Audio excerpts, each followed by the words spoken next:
to our disclosures in regards to this. Due to the work that I have done on posterior malleolar fractures, I was invited to be part of a design committee for the Vishal ankle fracture system for Ortho Solutions, and I'm also a consultant for Stryker and Johnson & Johnson. For further content, please also see our Liverpool Foot and Ankle channel. I've got many talks on this subject there, including approaches and different fixation strategies. So what do we know? So first of all, the historic results were poor.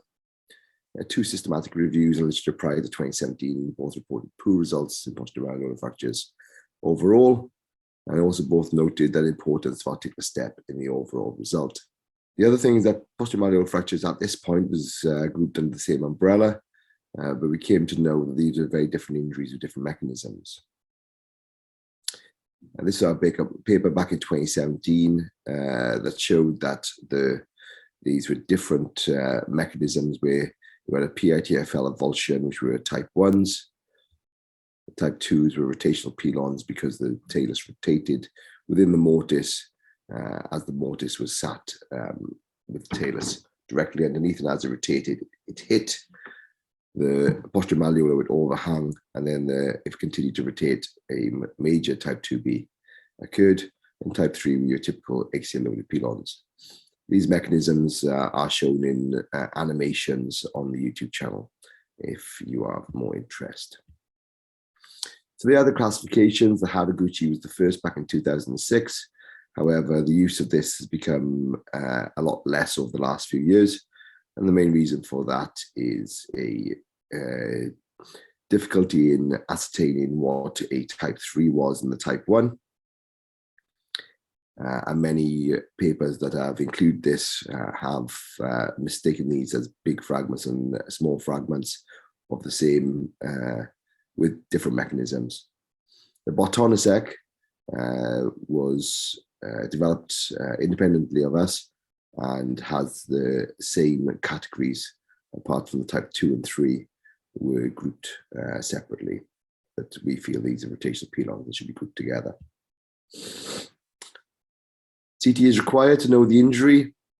So this is now borne out throughout the literature. These are 9 papers, but it's up to 11 now, showing that CT is required to understand the injury.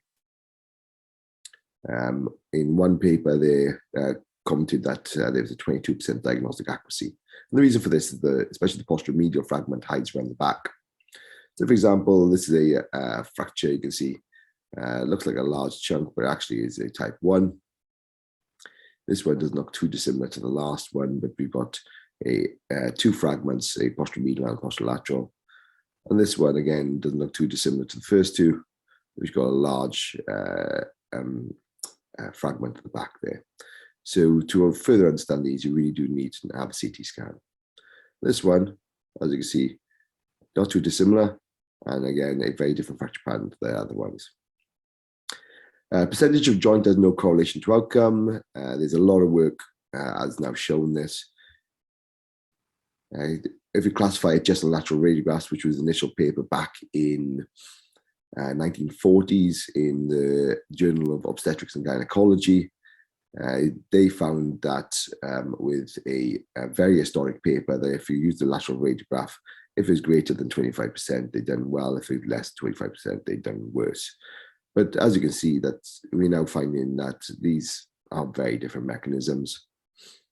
And the two systematic reviews I referred to earlier shows that they both note the importance of articular step and size was not a factor in outcomes. A recent paper that's been submitted from Mandeep's group, I thought that I was involved with, has shown that morphology with functional outcomes is by far the most important factor. As you can see by this longer study, follow-up of almost 6 years, reduction was key and articular step off was the independent indicator and not size of fragment. And this paper by Blom, published in the last 2 years, shows that fragment morphology and not fragment size to take the functional outcome. So we need to discard this percentage theory now. It has been borne out in the literature that it's not true. So not all PM fractures have syndesmotic injuries, but PM fixations help stabilize the syndesmosis. So there's 5 papers indicating the reduced need for syndesmotic stabilization with fixation of posterior malleolar fractures. However, number one, not all have syndesmotic injury. Number two, if you do have syndesmotic injury, doesn't mean you can fix the entire syndesmotic instability with just fixation. So if it's just posterior, you can do it. But if it's a full syndesmotic injury, just fixing the posterior aspect does not confirm stability. And I'll give you an example of that now. So here we go. Some PM fractures don't have syndesmotic instability.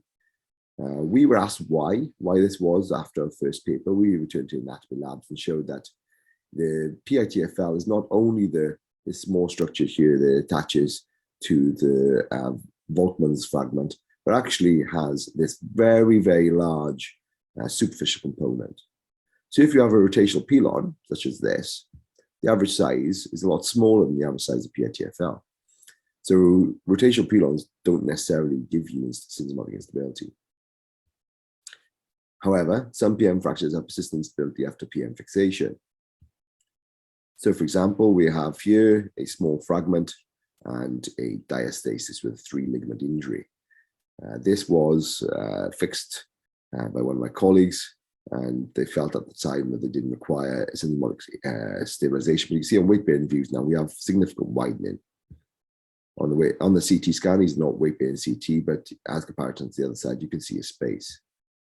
And the reason for this is that even though the posterior aspect has been fixed beautifully, the anterior ligaments have not been addressed, and that's why you've got persistent instability. This has been shown in a paper this year, a great paper showing with higher ankle fractures, so maze nerve type injuries, Weber C fractures, where you have complete ligamentous loss, that if you have fixed the posterior mal, it doesn't confer stability. So you can see that here that they've just fixed the posterior mal, and we still have diastasis and instability compared to posterior mal and syndesmotic stabilization. Next one is more than one approach is needed. So when we first started this, posterior malleolar fractures were fixed just through the posterolateral aspect. And we found, so this is a paper of ours, CT-guided incision analysis, which showed that when you looked at on a clock face where the fracture patterns occur, where you want your initial screw fixation, then we're looking at when you get the type 2Bs and type 3s, there's much more likely to get through the posteromedial aspect than the posterolateral. And this is just a schematic of that. As you can see, when you get down to the type 2Bs and type 3s, the medial posteromedial approach becomes a lot easier to use than would be a posterolateral approach. We further took this to the CAD labs and showed that the posteromedial and medial posteromedial had a larger surface area of tibia exposed when used. And if you compare that to the size of the fragments, you can see the type 3 is a lot bigger than what could be approached to the posterolateral aspect. Next, fragment-specific fixation has improved the outcomes. So there's currently no randomized control study showing this, but our initial algorithm from our unit, which showed that you approach these through different incisions with fragment-specific fixation for 2As, 2Bs, and 3s, showed that our functional outcome from our initial paper back in a few years previously in 2018, that our initial OMAS scores for all posterior malleolar fractures not fixed with fragment fixation were very poor. And this was brought up to what would be bimalleolar expected levels with fixation.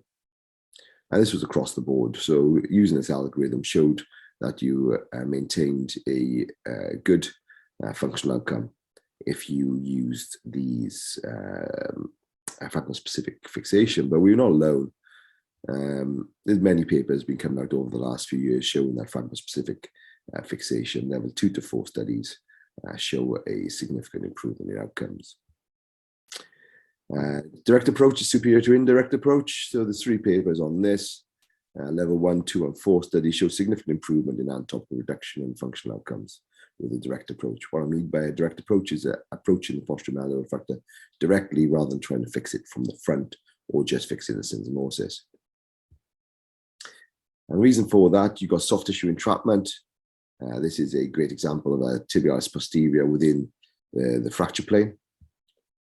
This is not the same patient, but a patient that came to us from another country which had been fixed. And you can see that they have, when they fix the fracture, we have tib post impingement, and as that's gone along, the tib post and then formed its own intraosseous tunnel. But what's left unanswered? So what do we know about the die punch fragment? So this is our paper back in, well, we published in the JBJS Open. When we take these 50 patients and put them as die punch and non-die punch, we see that there's still a significant difference between these. There's another 2 papers that have also shown this over the last 2 years. But what's the problem solving this? We can't see the joint, we can't see the incision, and radiology has limited use. So to look at this more from the peel-on aspect, if we do have a die punch in the middle, then what we're looking for is ways in. And mostly this is through the medial posterior medial approach to get into the fracture plane to get to it, or through the fibula itself. So to give you an example of this, we can see here we have a die punch fragment in the posterior aspect. On the CT scan, we can see that this is the die punch here, and we have a way in through the medial posterior medial approach. This is, as you can see, the die punch being further illustrated on the CT scan. So this is the medial posterior medial approach. Again, this is further described on the YouTube channel. But we can get in, this is your fracture plane. You can elevate this up and get this die punch fragment very easily. This is what's been done. We can see the die punch now has been restored with this. This is another example. The difference with this is that if you're achieving through this die punch fragment is much more lateral in its nature. So the fracture plane through the fibula is much easier to get to at this stage. This is from a paper on the transfibular approach, because you can actually rotate the fibula out completely. But we're not doing this in this case, in that we have a fracture plane. We can use the osteotome to bring this down and then to be fixed normally from the back. Okay, and that's where I will leave. If you want any more information, then please see the YouTube channel, as I go into much more detail about fixation and approaches.